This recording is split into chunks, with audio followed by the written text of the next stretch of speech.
video, the first video of this academic year, and I'm very pleased to have Rafailia with me. Rafailia is the head of Home Languages, and the Home Languages Department has been doing some incredible work over the summer, looking and reviewing the entire Home Language programme, and really this is just a chance for Rafailia to explain everything that's happening, why it's happening, the principles behind it, some of the things that are going to be introduced in primary and secondary, so everyone's got a really strong sense of it. So I'm going to pass to Rafailia. Rafailia, tell us about what you've been doing in Home Languages. Thank you very much, Rachel.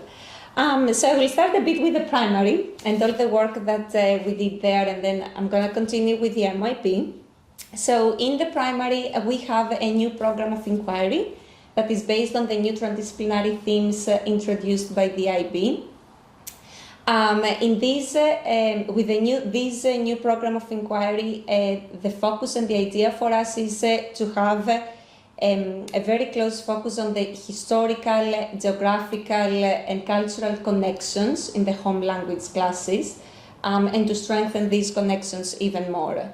I'm just going to stop you there and explain to everyone that transdisciplinary means subjects coming together. Mm-hmm. So the way the PYP works is it has some themes saying that all subjects should come together and explore certain conceptual themes. Mm-hmm. What you're saying is that there's been a lot of work to fit the languages into that, as you said, with a big focus on history, geography and culture. And culture, yeah, exactly. And then in terms of literacy, we are also aligned with the English in the primary, and we follow the same standards in the literary analysis development, reading in the primary, but also the writing development. And we also have the same writing focus in every unit. So when they do narrative in the English classroom, they also do narrative in the home language class. Yeah, which is really important because we have so many languages that to ensure that everybody is coming something from the same ways. I mean, it's quite a big piece of work because often teachers from different cultures and countries think about the teaching of literature very differently. Mm-hmm. Yeah.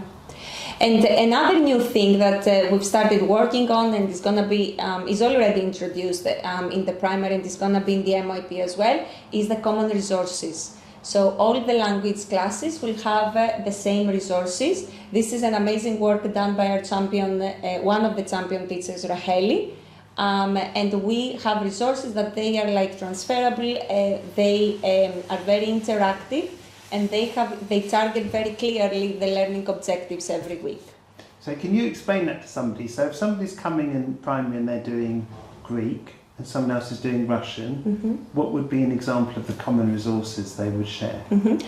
So for example, they will have, if the learning objective that specific week is for the students to understand what is description and then be able to write a descriptive paragraph, the activities that they do, they will be quite similar. Okay. They will read like an extract and then they will play games around these descriptions. They will play game with adjectives. They will understand like that we first talk about the appearance, after that about the personality. So all the games and the interactions that they will have in the class, they will be aligned. Oh, okay.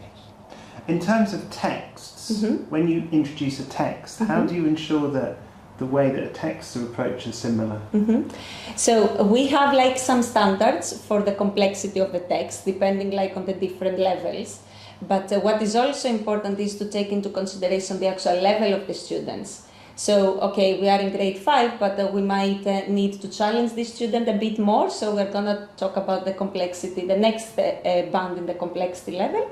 But also we might need like to adjust it to the level of the student and might use like a resource from grade 4, and this is perfectly fine because we want to see like a holistic approach to the student. And how do you align like all those texts in all those different languages? Mm-hmm. Thematically, so we have like the concepts, the epic concepts that they need to be covered, and based on these concepts we have the text selection. Okay.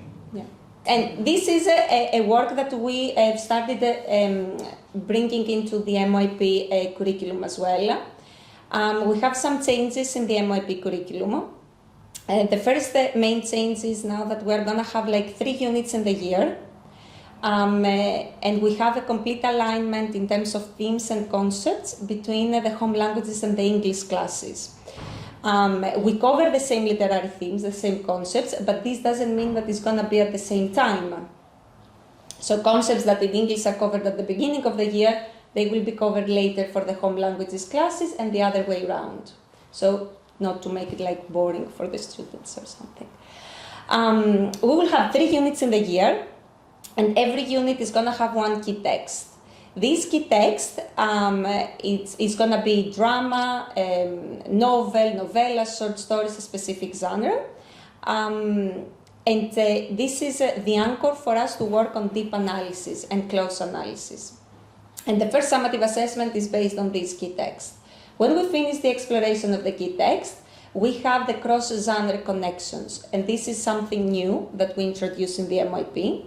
What we are doing, we explain the same theme, but with different perspectives and with different text types.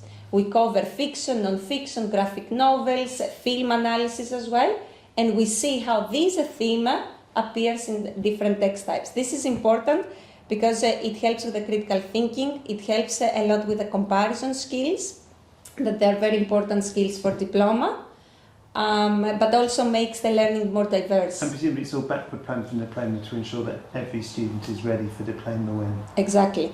So what we do is we tried to bring the diploma rationale down to the MYP and ensure a smooth transition for primary as well.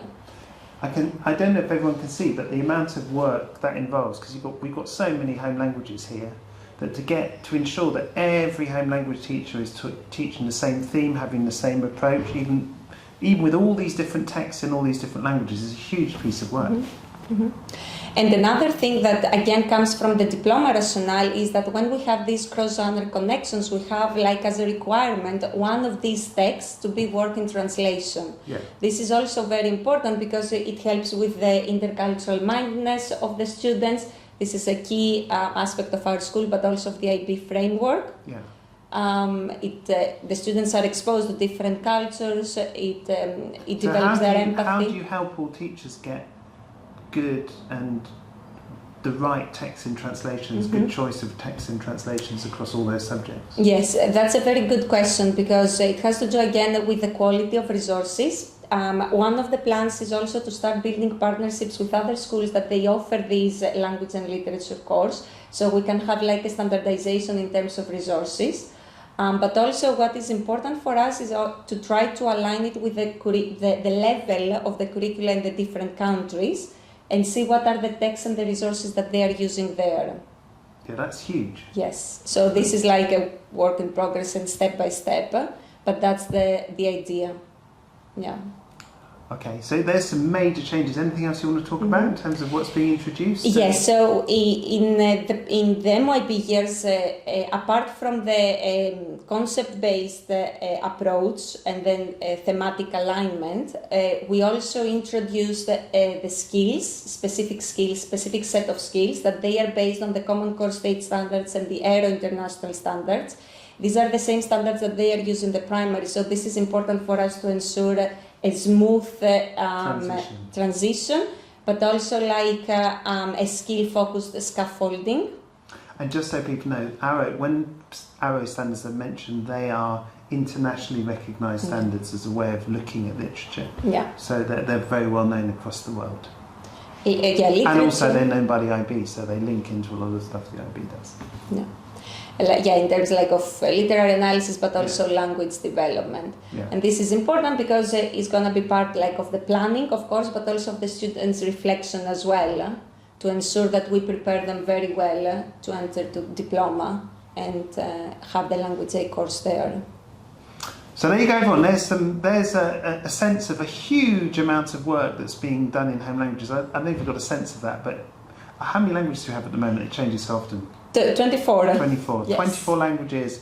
Having consistency in 24 languages in terms of approach, using the same themes, having text types that are going to work across, all those things. The amount of work is just huge, and it's impressive that the Home Language Department has really taken it on and made such incredible progress. So there's just a sense of what's happening in the Home Language Department. Thank you very much. It's very exciting. Thank you. So I'd just like to say thank you to everybody, and I look forward to seeing you next week. Thank you.